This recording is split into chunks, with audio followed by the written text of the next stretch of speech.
like you're a commentator, you're a writer, you spend all of your time putting words out on the internet, and it feels like the landscape of what's safe to say keeps changing. Is this a thing that hampers you at all when you're working creatively, or do you just like not care at this point?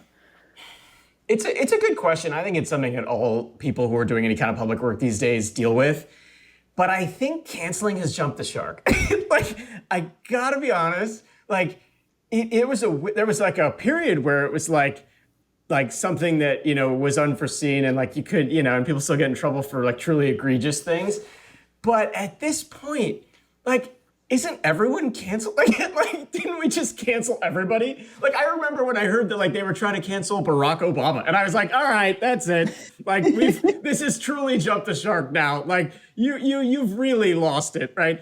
I don't know. To be honest, so half my work is public work where I write books and occasional essays and op-eds and things, and then half my work is I'm ghostwriting and speechwriting for other people. I would say with the ghostwriting and speechwriting, I'm sensitive because my clients are sensitive. I try to be careful about making sure they're not going to have anything happen to them. But honestly, with the stuff that I do, because I'm an independent writer, meaning that like it's either a publisher's underwriting some portion of my work or I'm working my day job while doing my work, I don't like conform to anyone. Like, I don't need to conform to like a style guide or like a cancellation guide from some publication. If a publication rejects a piece I wrote, I just go to another publication, and there's like a million of them, right? So it's not the end of the world if somebody says I don't like what you say, because I can just put it up on Substack. I don't care. I think the more textured or nuanced or really like thoughtful answer is, to me, cancellation is primarily like an economic bludgeon. You're not going to lose influence if you get canceled these days. If anything, your influence would go up, right? I've seen friends whose book sales go through the roof when they get canceled, and everybody's a little bit like, oh, all you got to do is get canceled, and you get to #1 on Amazon. But I think that for people who are younger in their careers, it can be devastating. I mean, I've talked to people who have had to rebuild their entire lives, who've had to like lost mortgages, all kinds of things. So I think in that way, it's still a pernicious force. Like, it's still something that people should just be careful to guard against it, in the sense that I just don't think it's good. Like, the whole mob thing is just not, I don't know, it just feels very, it feels like the Salem witch trials, and I thought we learned these lessons. Like, I Well, thought the last centuries generation learned them. We have to relearn them again, Yeah. apparently. You're a student of history. You know this. You have to No, learn that's right. again and And again. Like, I take a look at, for example, like what's happening to Michael Lewis with this book that he released on SBF, and I'm like, how many of these people tweeting have actually sat down and read the book, right? Or even like, how many of these people have read a book in the last 3 months? Like, let's be honest, it's not going to be that many, because I'm an author, and I know how few people read books. I know what kind of time it takes. It's like why I try to do the work I do in the way I do, because I know that there's endless media temptations that are in some ways, far more exhilarating and dopamine inducing than sitting down and reading a book. Ergo, you just have to do work differently. But like, I just know that most of these people commenting on things haven't really read this book. So the criticism feels unfair and a little bit below the belt. Though in general, my original point stands. I think cancel culture at this point, like, healthy majorities of Americans in every public poll despise cancel culture. And I think it's because people fundamentally recognize that, like, forgiveness is a virtue, #1. 2, everybody makes mistakes. And 3, we have a legal system for the worst of the worst of the worst kinds of mistakes. And mistakes of omission or of a syllable wrong here or there that were done without malice, most people roll their eyes and like move along, right? And I think it's bad both for the people who are the pitchfork wielders, like the people who are like out to get people. I don't think very much of those people. But I also think that like the most vocal voices on the other side who are like, oh, cancel culture is the thing that's holding everything back. That's the thing. I'm like, really? Like, actually, there are a lot more things holding people back than that. It's not the fear of cancellation. I have had one really interesting experience, which is I've noticed in my publishing contracts, they introduce these little cancellation clauses now, which always makes me laugh a little bit. It's like a really goofy little thing that they've had to do because that's what has to happen. And I find that kind of funny. I find it funny for the exact reason I said earlier, which is like, if you get canceled, your book sales go up. I mean, it's a bit, it can be a big boost. But you don't, I have a friend I'm working on a writing project with right now. His name is Jeff Kane, and we were texting about this, and he goes, man, I've been canceled like 5 times. He's like, at this point, it's almost like if you didn't get canceled, you're not at the table, Right.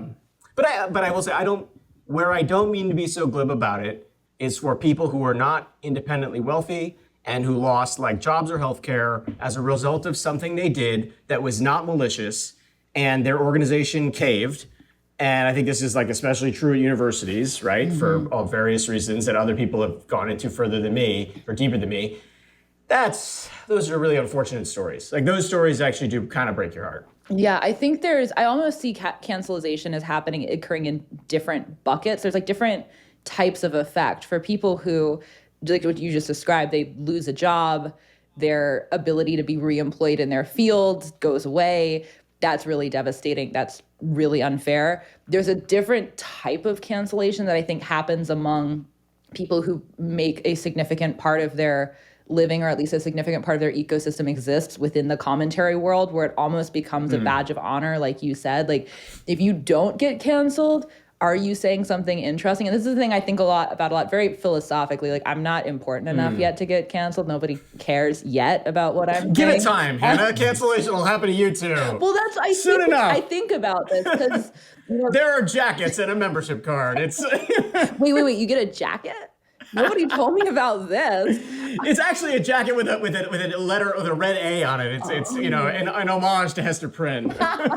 That's cool. Can I get it in like blue or black or something? I feel like that would go well with my wardrobe. No, this is your Etsy store. This is what's going to underwrite everything else. The vodka, everything. But I feel like you have to be careful because people, when they want to cancel you, when you say something when you're saying something that's maybe not cancelable, but that bothers them, you're coming after something or you're threatening some establishment that they don't like. They go back and they find things that you said years ago that you thought nothing of because you had 300 followers on Twitter and nobody cared. And so the thing I think about it a lot, the weird juxtaposition between the cultural narrative that it's devastating, and sometimes it is, and the simultaneous cultural narrative that it's a thing that actually amplifies you and makes you seem more legitimate. It's like, okay, this person, the establishment doesn't like them, therefore they must be interesting. It's a weird juxtaposition. But I want to know about what a cancel contract is, or a cancel clause in your contract is. Oh, yeah, it's this thing that, like, I guess I have to look back at the specific terms of it. And other authors have written about this, but basically it says that if there's, it's so vague, it's like deliciously vague. Some like genius lawyer came up with this, but it's basically like, if something bad happens to you, like that's a public something that would reflect badly on such and such, we can rescind the yada yada. I mean, it's something like where they can take back money, right? And it's because like all these authors had moments where they were canceled, and then they're in the middle of a book deal, and the publisher, under pressure from usually just a handful of internal voices, has to cancel a book project or deplatform somebody. And so now they're just writing this in so that it can be a thing. And I think it's just a part of, these publishers they're owned by big conglomerates who are very worried about, and some of them are publicly traded, or, it's like, they gotta like keep up appearances for the SEC and for the Twitterati, I guess. What I would like, it's actually interesting. I know I'm being glib and like kind of, it's also because I don't tweet very often. I'm not important enough to merit like a full frontal like assault or whatever, and maybe I'll feel differently when that happens. But I would offer a couple of observations. One is, even if like it still is fundamentally like an economic kind of coercion, right? So if you were independently wealthy and you didn't depend on you didn't have any kind of economic dependency, you could, like, theoretically, somebody could find something you said 5 years ago and they could try to cancel you. And it wouldn't affect your influence, because at this point, especially on like Twitter, you can't be deplatformed, but it wouldn't affect your like ability to pay the mortgage and eat food, right? And so you kind of have, it still is this, but I think what that's done is it's led to a rise of independent creators who sense that if they are attached to the Wall Street Journal or the New York Times, and they say certain things that are outside of the Overton window for the New York Times or the Wall Street Journal, they're gonna get like, canned if they do that. And so what they do is they're just like, well, I'll just use a combination of Patreon, grants from Tyler Cowen, and like maybe like one or two other things, and figure out how to cobble this together. And that way they can have on whoever they want. I don't think everybody could do that, but I know enough people who do that it suggests that what's happened is like a response to cancel culture has been pots of money like that are available for people who don't have to be tied to an institutional philosophy in order to get that money, right? And so that's like one way to think about it. The other thing I think about is I spent a lot of time over the last couple of years reading about Galileo. I just get into topics and thinking about a book project, down the line on Galileo. And we act like, being like ratioed on Twitter is a big deal, but Galileo was placed under house arrest. The Inquisition almost could have killed him, and I think that there's like it's worth keeping a healthy dose of perspective about your critics and their power against you. Mm-hmm. I don't do a great job of this in general. It's hard. You as a creator, you get anxiety. If someone says something bad about something you did, you're like, oh man, that sucks. I wish it's not fun to go through these things.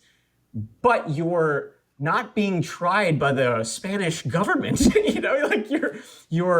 Your life is not at risk. Like, Galileo couldn't see his daughter. I guess she was in a nunnery, so he couldn't see her anyway. But he couldn't travel and do things. He couldn't collaborate with other scientists. And so I think there's like a kind of historical perspective that's useful, that ideas have always been dangerous, and ideas that push limits people have always come under attack. Some of the most interesting thinkers I know are the ones who are most attacked. And honestly, at this point, I often think that if someone's not opposing you, you haven't really said it. I mean, it's sort of cliche, it's a little trite, but it's like if you're not opposed, you haven't said anything interesting. My final thought on this is an interesting. I haven't really thought about it that much. I mean, I guess I have, but just in the back of my head. Yeah. Cancel culture also refines. It forces people who are doing work in public to step up their game. People may not want to admit that, but I will give you an example. When I was thinking about the founders, mm-hmm.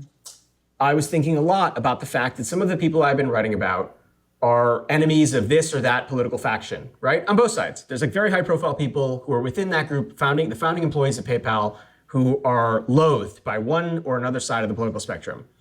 And I kept thinking that actually, the great challenge of this book is, can I make people on both sides grumble even and read it and actually appreciate something in it, even if they despise the politics of some of the other people within that story. And so what did that force me to do? It forced me to widen the aperture on people I was interviewing, tell stories that had nothing to do with politics. And I made this a rule for myself. You will not find the word Democrat or Republican within the founders. Even though many of these people who are, in some cases billionaires, have funded various political things, because politics had nothing to do with the story.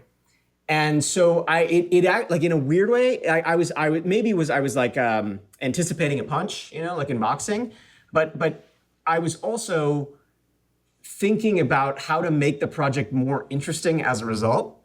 And I really like that. It makes it almost how do I cancel proof this, but not in a way that sands down the rough edges, more just how do I make this more interesting so that I have to begrudgingly get you to like it, even if you don't like some of the people within it.